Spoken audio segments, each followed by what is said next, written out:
Super star ரஜினிகாந்தோட ஆக்டிங்ல சமீபத்தில் வெளியான திரைப்படம் வேட்டையன். இந்த படம் சூப்பர் ஸ்டார் ரஜினிகாந்தோட கெரியர்ல ஒரு பெஸ்ட் படமா பார்க்கப்படுது. ஏன்னா ரஜினியாலையும் ஒரு சமூக அக்கறை உள்ள ஒரு படத்துல நடிக்க முடியும் என நிரூபிச்சு காமிச்சிருந்தாரு. மக்கள் எல்லாரும் பாத்தீங்கன்னா, என்னப்பா ரஜினி இந்த வயசுலயும் இந்த மாதிரி ஒரு கதையில நடிக்கிறாரு, அவருக்கு முக்கியத்துவம் இல்லாம இருந்தாலும் கதைக்கு முக்கியத்துவமான ஒரு கேரக்டர்ல பண்ணியிருக்காரு என பாராட்டப்பட்டது. கிட்டத்தட்ட 350 கோடிக்கு மேல வசூலை ஈட்டி நல்ல லாபத்தை கொடுத்தது. அதைத் தொடர்ந்து இப்ப கூலி படத்துல பிஸியா நடிச்சிட்டு இருக்காரு. கூலி படத்தை லோகேஷ் கனகராஜ் டைரக்ட் பண்றாரு. மேலும் இந்த படத்தை சன் பிக்சர்ஸ் அவர்கள் பிரம்மாண்டமா ப்ரொடக்ஷன்ஸ் பண்றாங்க. அனிருத் மியூசிக் பண்றாரு. இந்த படம் பார்த்தீங்கன்னா அடுத்த வருஷம் ஏப்ரல் மாதம் வெளியிட திட்டமிட்டிருக்காங்க. அதைத் தொடர்ந்து சூப்பர் ஸ்டார் ரஜினிகாந்தோட அடுத்த படம் ஜெயிலர் 2 அப்படின்னு சொல்லிட்டு சொல்லப்பட்டு வருது.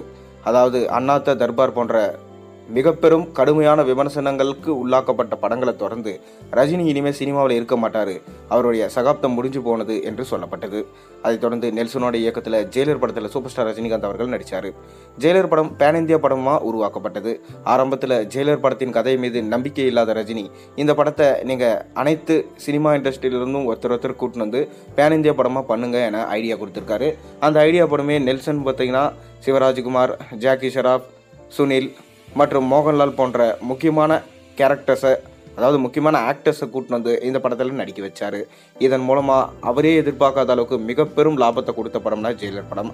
அப்போதைக்கு பார்த்தீங்கன்னா கிட்டத்தட்ட 750 கோடிக்கு மேலே சர்வதேச அளவில் வசூல் ஈட்டிய படம்னா ஜெயிலர் படம். அப்போவே பார்த்தீங்கன்னா இந்த படத்தோடைய பார்ட் 2க்கான ஒன்லைனை சூப்பர் ஸ்டார் ரஜினிகாந்திடம் நம்ம நெல்சன் சொல்லியிருக்காரு. இதனால் கண்டிப்பாக தக்க சமயம் ஏற்படும் போது ஜெயிலர் 2 படத்தை எடுப்போம் அப்படின்னு சொல்லியிருக்காங்களாம். மேலும் சன் பிக்சர்ஸ் அவர்களும் பார்த்தீங்கன்னா ரொம்பவே ஹாப்பியானதுனால ஜெயிலர் 2 படத்துக்கான கதையை நெல்சன் கிட்ட எழுத சொல்லியிருக்காங்க. அவரும் பார்த்தீங்கன்னா அதற்கான ஸ்கிரிப்ட் ஒர்க்கள் போய் இப்போ அதுக்காக ரெடியாக இருக்காரு.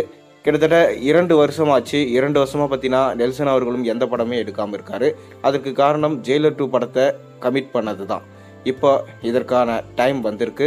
மேலும் சூப்பர் ஸ்டார் ரஜினிகாந்தோடைய பர்த்டே ஸ்பெஷலாக இதற்கான அறிவிப்பை வெளியிடலாம்னு சொல்லிட்டு பிளான் பண்ணியிருக்கோம். இப்போ இந்த படத்துக்கான பூஜை வேலையை ஸ்டார்ட் பண்ணிட்டாங்களாம். அதாவது இதோட ப்ரீ ஷூட் இப்போ நடந்து கொண்டு இருக்குது. பூஜைக்கு பார்த்தீங்கன்னா அனைத்து கலைஞர்களும் கலந்து கொண்டு இருக்காங்க. நெல்சன் அவர்களும், நம்ம ரஜினிகாந்த் அவர்களும், நம்ம ரஜினியோட முன்னாள் மருமகன் தனுஷ் அவர்களும் இந்த பூஜைக்கு கலந்து கொண்டாராம்.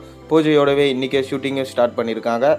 இந்த ஷூட்டிங்கை தொடர்ந்து முதல் காட்சிகளை எடுக்க போகிறாங்களாம். அதாவது கிளிம்ஸ் வீடியோக்காக சில காட்சிகளை எடுக்கப்பட்டு அதை தொடர்ந்து பார்த்தீங்கன்னா இந்த படத்தோட ஷூட்டிங்கை கண்டினியூஸாக தொடங்கலாம் அப்படின்னு சொல்லிட்டு பிளான் பண்ணியிருக்காங்க.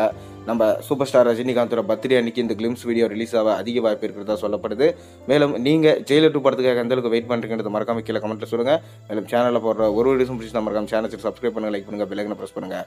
அப்போ தானே போடுற வீடியோஸ் உங்களுக்கு நோட்டிஃபிகேஷனாக வந்து சேரும்.